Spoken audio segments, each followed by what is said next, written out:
Do you want some free FIFA points? Yeah, I know you do. I'm giving away 4,600 FIFA points. All you have to do to be in with a chance of winning is like this video, comment down below and subscribe if you're new. If you want some FIFA 20 coins, make sure to go to the link in the description and check out Mule Factory. They've got a 24/7 service, they're completely reliable, and make sure to use the code LE5CHEAP at checkout to get yourself a discount. Make sure to go and check them out.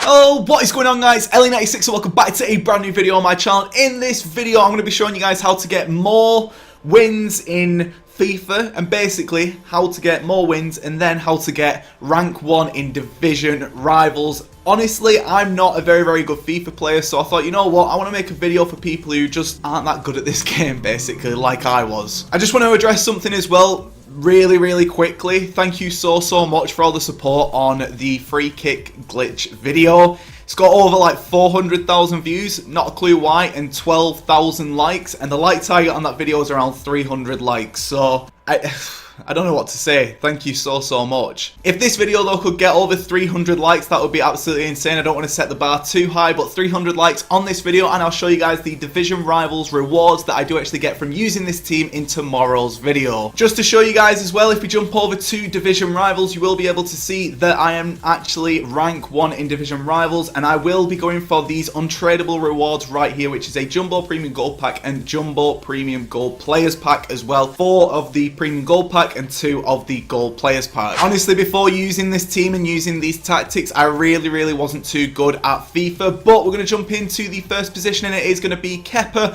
This position for me, I'm never really going to be controlling it, so I just want to make sure that someone's decent enough in there, and Kepa does actually fit that bill. He's played 10 games for me. Before him, I was actually using Pickford, who I didn't like, and I was using Farman as well, who was okay to start off with, but he started conceding quite a bit later on. Jumping over to the left back position, it is going to be Angelino. This has been someone who I've used so much in FUT this year. As you can see, 53 appearances, 85 passing, which I feel works very well for what I like my left backs and right backs to do. These left backs and right backs are going to be bombing up and down the pitch whenever we need them, and you'll see exactly what I mean just later on. But 85 pace, very good. 79 passing, pretty decent. 80 dribbling as well, which is very nice.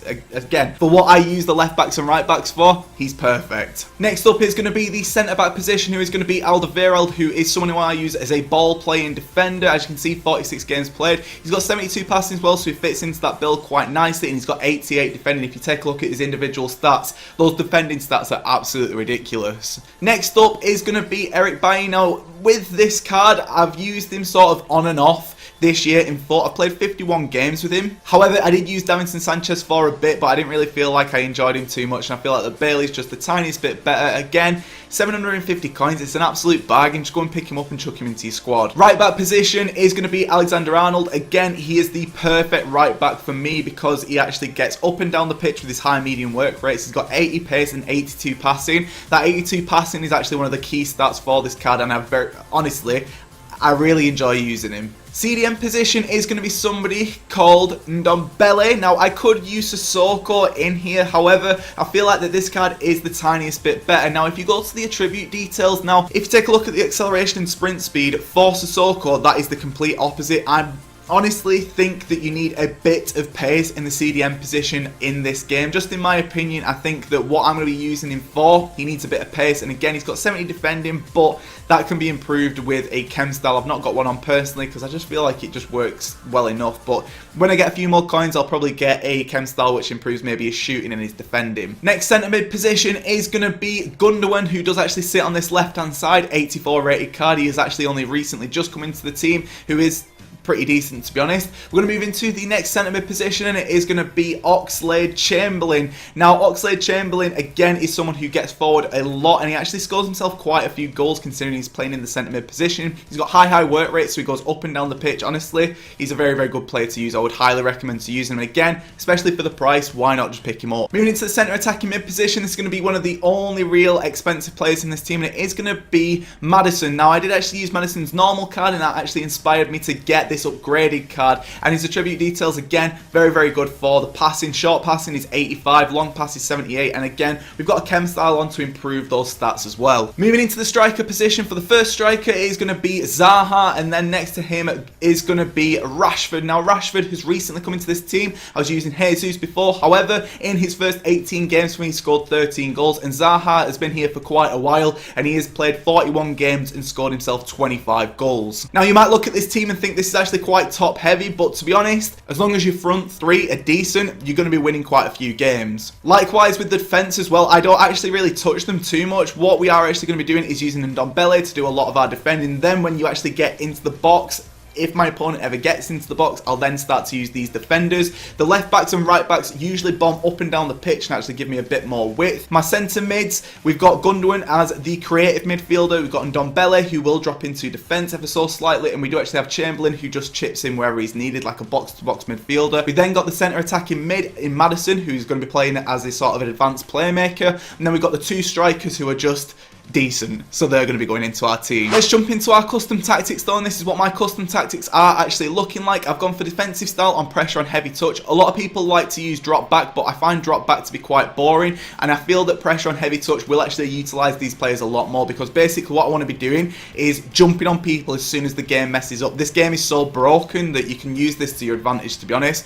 Width is going to be right in the middle because we're playing the 4-1-2-1-2 narrow. Depth is going to be on 2. Now I know a lot of people might say, oh, you're so sweaty, you should have it on this, should have it on this, but I think 2 works for me. I'm not the best defender in the world, and I find that as soon as I've lost the ball, getting into a structured position and then actually just jumping on them as soon as they mess something up just works a lot better for me. I find that 1 depth as well is a bit too far back, and I found that 2 is actually the sweet spot. Jumping into our offensive style, it is going to be fast build up again. If we're sat on this such low depth, we need to be going on a fast build up to get our team right back up the pitch again. Width is going to be staying the same. Players in the box is going to be very, very high, because again, this team for counter-attacking is absolutely perfect. But also, say for example, you're just in possession and your opponent is just playing on drop back, these players in the box will actually push up and you'll have a lot more options. This team is good at counter-attacking and passing and fast play and just getting forward. The only thing that this team really struggles with is if you're caught out on the counter-attack, because again, you've got so many players in the box and it's fast build-up, you're going to struggle to get all the players back, so they can get quite knackered. However, these custom tactics work very, very well for me, and I think it actually, if you're playing against someone who isn't that good at the game, this tactic is absolutely going to batter them, and there's not a lot of people who are really good at this game. So again, if you're playing in division rivals, you're going to be coming up against some easier opponents, and you will actually get rank 1 using these tactics. Let's jump over to the instructions though. All of my backline is actually on the default tactics, likewise with Kepa as well. I used to have the left backs and the right backs as supporting the attack, however I have often found myself actually not having enough men back when the other team were attacking against me. However, if you keep it on balance, they're going to be up and down the pitch, so to be honest, it works quite well. They've both got high attacking work rates. Now for my centre defensive mid, I've actually gone on attacking support and drop between defenders. Now again, when I am in possession, all of the team is going to move up, and you've got your right backs and your left backs who are going to be providing support as well, and they're going to be further up the field, so we need to make sure that we've at least got 3 players back at any time, just in case I lose out on the ball, because that's something that happens quite a bit with me. For the centre attacking mids and the centre mids, there hasn't really been anything which I have actually changed, as you can see right here. I used to have my centre attacking mid on free roam, but I didn't really feel like it worked too well. And then for my strikers, I've not got getting behind or anything like that, because I like them to come a bit further back and help out in the attack as much as I can do, but I've got stay forward, so I don't want them coming back when we're out of possession. I want them to be further forward so we can launch a counter attack pretty quickly. When you get a counter attack, if you just pass it to Zaha or Rashford, hold up the ball just the tiniest bit with your LT button or L2 button, you're going to be getting some very, very good plays. I think a big thing in FIFA to bear in mind is this game is honestly 50% mental, if not more than that. If you're not in the right headspace when you're playing FIFA, you're going to let the game get to you, and I think you need to accept before you go into the game that this game's not perfect, but it can still be fun. And I find that this team is actually really decent. I've been having a lot of fun with it. I've genuinely been having a lot of fun with it. There's obviously been times where I've not been able to keep my head, but it's all about just keeping your composure and getting in your opponent's head as much as you can do. You can start to work out what annoys your opponent and play that to your advantage. Honestly, using mental games in FIFA can actually get you so many wins, and just bear in mind that this game isn't a true representation of football. So if you're looking at anything and thinking that wouldn't work in a real life game, or if you're looking at any players and thinking they're not that good in real life, trust me, don't think of it like that, because that's when you'll start to lose games. So what I really want to do for you guys is jump into a game. What I really like doing is actually chucking my headset on and listening to a mix, typically like a deep house mix or something like that. So what I'm actually going to do is leave a link in the description to the mix that I'm going to be listening to whilst I'm commentating on this game. So let's jump into a game, let's hopefully get the win, and I'll tell you guys how to play this team to its best strengths. And we've obviously gone through some of the weaknesses already, but let's jump into a game and see how this team plays. Alright, so this is the team that we're going to be coming up against. That Vardy worries me ever so slightly. I really don't like coming up against him, but 4-3-3, to be honest, doesn't really matter what formation your opponent's playing. You're going to pretty much find out how your opponent plays in the first 10 minutes of any game. So in the first 10 minutes of any game, I typically like to sort of get a feel to see how my opponent plays, just pass the ball around a bit, see if he presses me a lot, see how his players start to act. Now, straight away with this guy, I can see that his players are coming back ever so slightly, and already we're near the box. So it looks like that this guy's playing on drop back, or maybe he's just playing a bit more defensive. He's passing the ball around quite well by the looks of things. I'm not jumping onto my defenders whatsoever just yet, because there really isn't any point. The only time that I ever control my defenders is when the opponent is sort of in my box, to be honest. Otherwise, it's going to be Ndombele who's going to be doing a lot, and the way that I actually like to tackle is by cutting passing lanes. That's the only thing that you can really do. The tackling mechanic is slightly broken, but just jockey, cut passing lanes, and then if you can get a tackle in and you know it's a guaranteed tackle, by all means just tackle them. But you can see this team plays very, very well, and in the first 7 minutes we are up 1-0. So this team plays really, really well. As soon as you've got the ball, it just shifts forward. All the players work really, really well together. Obviously, I've played about 50 games with this team, maybe even more, to be honest, maybe even more, but it works very, very well for me. I also like to use a lot of finesse shots as well, and low drivens when I'm trying to score, and I typically only shoot when I know that I'm going to score. I don't like to shoot from outside the box, because again, that mechanic doesn't really work too much. And again, when I was talking about defending before, there's a lot of mechanics that don't work, so why stress about getting the ball straight away when you're outside the box? Because the only time that you're going to be scoring is when you're in the box, just like that. And again, you can see that I'm using the low driven and it's working very, very well, and this guy's paused. So is this guy going to be rage quitting? Let's see. He has actually rage quit. Let's jump into another game though, and hopefully manage to get a win in this one. Oh dear, that team looks pretty decent. However, it doesn't mean that we can't beat it. Again, with this team, it doesn't really matter what your opponent's team looks like. It's pretty much all in your head. This guy's got quite a few FUT Champions players as well, but let's jump into this game and see how this team actually does against a pretty decent team. Alright, I've lost the ball in a pretty stupid position here, and like I said, the only time when I start to control my defenders is when he's near the box. Again, I could show you guys loads of highlights of me just banging goals with this team, but what's the point? I may as well show you guys how this team plays. And admittedly, not every game you're going to win, but this team is actually very, very decent. Utilise as well your R1 and L1, or LB and RB, because it's going to help you out so much. Because one thing with this team that I find is that the players can push up quite a bit and don't come back to help you. But as you can see right here, we look like so far that we're doing pretty decent.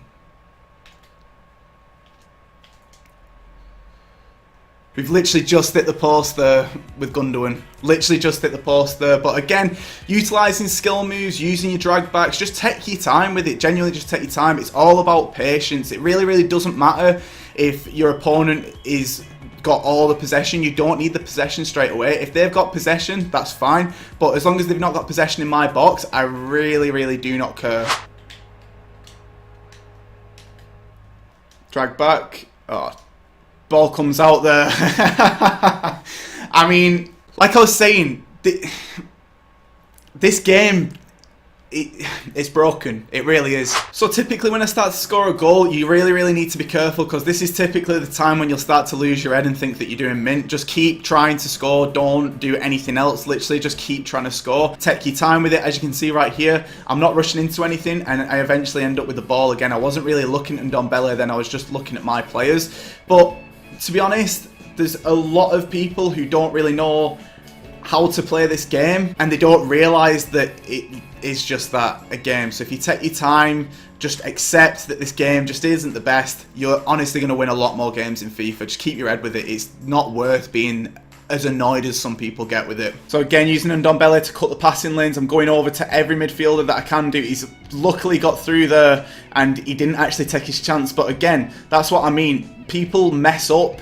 so much with this. And again, as you can see right here, Rashford, Zaha a bit further up the pitch, and now as soon as I get the ball over to him, we can now start an attack. Oh, this guy's coming forward. Oh, but we've actually made a tackle again with Bailly, so it works out quite well. But this guy seems to be playing drop back. Now, typically against drop back, I would like to push my team up ever so slightly, but he actually does look quite clinical, because again, we can't really disrespect him too much, because he's got that player of the month card. He's got some very good players in there, so I don't want to just be like, right, I'm going to go really high depth, and then as soon as we go high depth, he's going to be able to score against me. So again, just take your time and just start to build up ever so slowly. We can see the run being made there by Maddison. Unfortunately, we don't get to it, but I still feel pretty confident that we could win this game, so let's carry on going. Oh, damn it, we've made some space for him really easily there, but Bailly comes in at the last second, and Gundogan does as well. I made so much space for him then, that was honestly all my fault then. But we can come forward with Chamberlain and get a through ball off to Zaha, but it's the tiniest bit too long. But that's what I'm talking about. Take your time. It doesn't matter, because usually it's going to sort itself out. Just take your time. But this guy seems to be getting quite a lot of success on this left-hand side for him. His left-hand side, my right-hand side. Alexander-Arnold isn't really keeping up too well with Lucas, but we've actually made a very important block there, and we can start the counter-attack again. But I'm looking for someone to pass to. We've got Zaha. We've also got Oxlade-Chamberlain coming through, and now when I was talking about Alexander-Arnold making the overlapping run, those left backs and right backs work so well, and it's fell to Maddison, and unfortunately we didn't get anything off there. But that's a perfect example of how clinical, and how perfect example of how this team can just go absolutely nuts at any stage. But we've got Angelino right here. We can come into the box again, take my time, get the ball into the box, and unfortunately didn't actually manage to get the goal. But we've still got this ball, and we can still come on another attack. And again, Zaha, low driven. Damn it. But you can see at the half-time stats that I've got 7 shots, 5 on target. He's had 2 shots, none on target. This team can get so many shots in, and if you just take your time with it and defend well, honestly, you've got nothing to worry about. But then again, I could go into this next half and just lose, so let's jump into it. He's going to be able to get that ball through to Vardy there, but I need to cut these passing lanes, and again, he's doing very well at trying to predict what I'm doing, but I just have to keep jockeying. There's not really anything else that I can do, and it does actually sort itself out. Just keep jockeying, and the only time that you should really be committing is when you're in the box. Genuinely, that's the only time that you really need to commit a tackle. Could get the through ball there to Rashford. Is he going to make it? Oh, he didn't make it. He's actually got Zaha playing so far back, and that's what I was talking about before, that sometimes people are just going to play on drop back, and that's just something that you have to put up with, unfortunately. But I genuinely think that I could probably get myself a second goal here. So usually around the 70th to 80th minute is when I actually want to be making a few changes. This team grasps quite a bit, so as you can see, individual players now will start to struggle with the pace, and I always have 3 subs on the bench. I always go for a centre back or a left back, and then someone in the middle, someone at the forwards. So in the centre attacking mid, I want to be going for Thiago, and Hernandez I think I'm actually going to bring in instead of Alexander-Arnold, mainly because Alexander-Arnold is a bit knackered now. Getting into sort of the final 10 minutes of the game as well is when you need to start frustrating your opponent quite a bit, because this is when they're going to start to push all the players up, and again, with this formation, we're going to be able to counter-attack quite well with this. Always when using throw-ins as well, switch the receiver, because it makes everything a hell of a lot easier, because you can get better players just like that one right there. But now we've got Hernandez, who's straight off the bench, and he should have the tiniest bit more pace than someone who's a bit on. He can whip the ball into the box, and unfortunately we don't actually get anything off it that time. He's got a counter attack though, so again I just need to stay composed, look to see where his players are actually running, where they're making the runs. Aubameyang isn't scoring from there. He's going to try and go for a through ball across the face of goal, and he just took the tiniest bit too long to work out what he wanted to do. And now, again, we can go on this attack. Gundogan over to Angelino. Angelino can cut inside. There's no one really making the run for Angelino, so I couldn't really do anything with that one, to be honest. Gundogan is absolutely knackered coming up against Zaha here. He's going to go for across the box again, but it doesn't work. And again, we can come on the counter-attack, but we probably won't need to because we're in the sort of last 2 minutes now. I think that it's safe to say that this one has worked quite well.